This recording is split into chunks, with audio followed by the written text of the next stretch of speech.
support staff, they do fantastic work with the low budgets and the cost cutting that these Tories have introduced. And we've seen it here in Redditch. In the past 2 years, our hospital has closed its A&E services for children, which means that if your child is ill, then you have to take your child to Worcester Royal Hospital where there's absolutely no transport whatsoever. And the maternity services were cut 2 years, which means that people cannot give birth in their local hospital. Well, that isn't right. In a growing town like Redditch, it's not right that people can't treat the ill on their own doorstep. And so Rebecca and her team and Jeremy and the health team of the Labour Party will be working to restore the services at the Alexandra.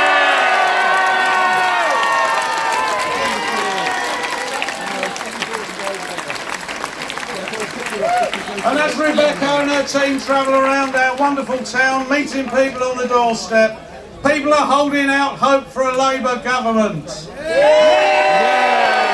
that's not all. Friends, that's not all. We need to restore our Labour Council to the town hall down the road, so eventually we can work with a Labour Council and a Labour government to give proper facilities and services to the people of Redditch. You all deserve it. Thanks for coming along today and enjoy your afternoon. Thank you very much.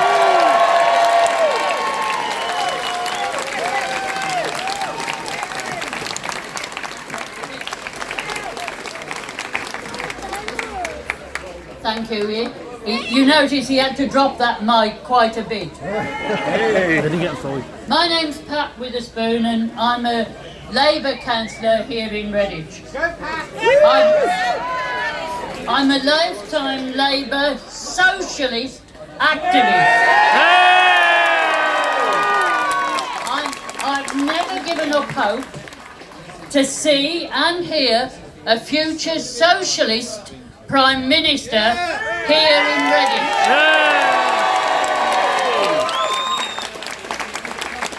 Jeremy, you have restored mine and yours faith in leading us, I hope, now to a Labour victory.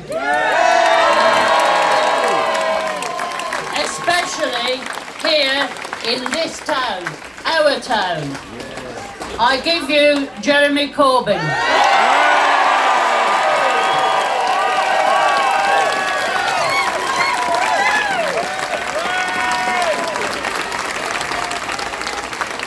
Thank you. Good afternoon, Redditch. Good afternoon, Jeremy. Thanks for coming this marvellous town centre on a marvellous day. This is part of our campaign. I've been to about 80 constituencies in the past year. Do you know why? Because we need to get our message out to our friends and our supporters and those who will become our supporters in order to put this government on notice. You're on borrowed time, we're ready, we're waiting, and we're going to take over.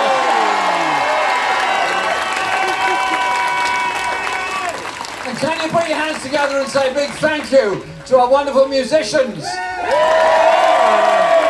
As I understand it, a band formed for today, but they're going to be here for every day, and they're going to carry on playing that music. And there's a couple of people in the audience I want to say a big thank you to. First of all, I've got a very nice letter this morning sent to me by a young man. A young man called Ethan has sent me this letter. And it's saying that he wishes us to win an election, Ethan Brown, age 7. And he also says, and I love this, he wants us to win an election, he says, vote Labour, I like gardening like you. So Ethan, here you are, Ethan. Hey!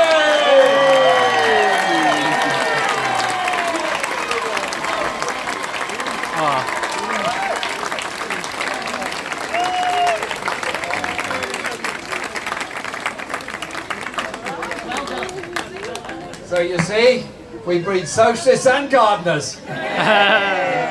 And there's one other person I want to say a particular thank you to.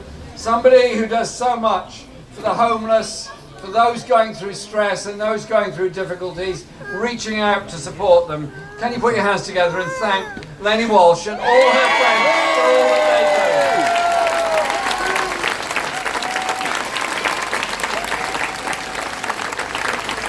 And Lenny, thank you very much for the rose. If I can get it to grow, I will. But it's the wrong end of the year for planting roses. I'll get another one. All right.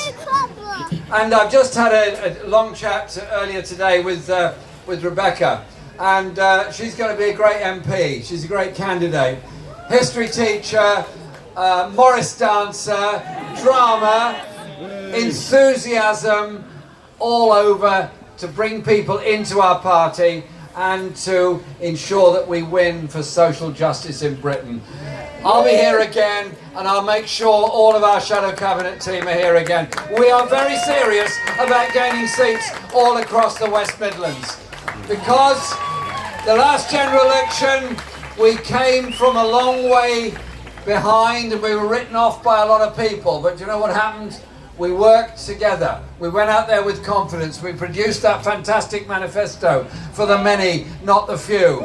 And we got the biggest increase in the Labour vote since 1945. Whoa! And you know why?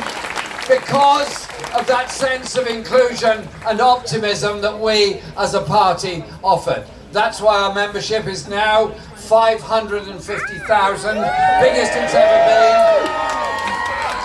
And why the conference we just had in the fantastic city of Liverpool was the biggest Labour Party conference there has ever been.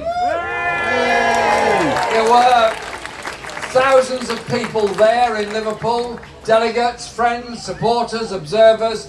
We started the weekend's conference with a rally of 10,000 on the pier head, and we had lots and lots of fringe events where 500 different events took place. The reason I say that is because our party is open, our party is welcoming, our party is inclusive, but it's also a place for creativity and ideas.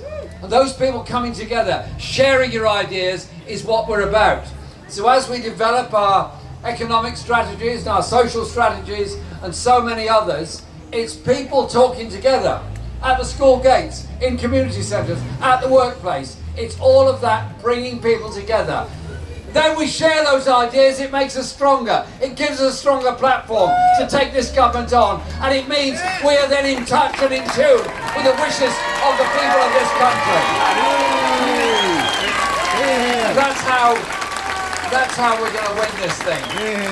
There were some very key messages and decisions taken at that conference.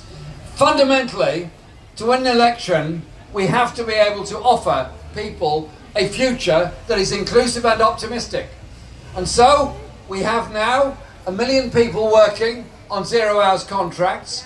We have people in work on low pay, terribly badly off, and having to use food banks in order to survive. What does that say about modern Britain after 8 years of austerity, paid for by the poorest in this country, benefited from by the very richest in this country? They've had tax breaks, we've had cuts in our services and cuts in spending on health, education and local government. That's where this government has gone so very, very badly wrong. And so what John McDonnell is quite clearly setting out is an investment-led economy, where we set up a national investment bank with regional transformation funds so that public investment, government investment, is fairly spread all across the UK and not concentrated in London and the South East. That is important. But it's also about investing in infrastructure, of course, but also in high quality manufacturing industry jobs, where we invest in research and development. We invest in the future of our young people. And I am utterly determined that we change the whole narrative surrounding education. As far as I'm concerned, when young people have finished secondary school and want to go on and study, They want to go on and study to achieve things in their lives. Their achievement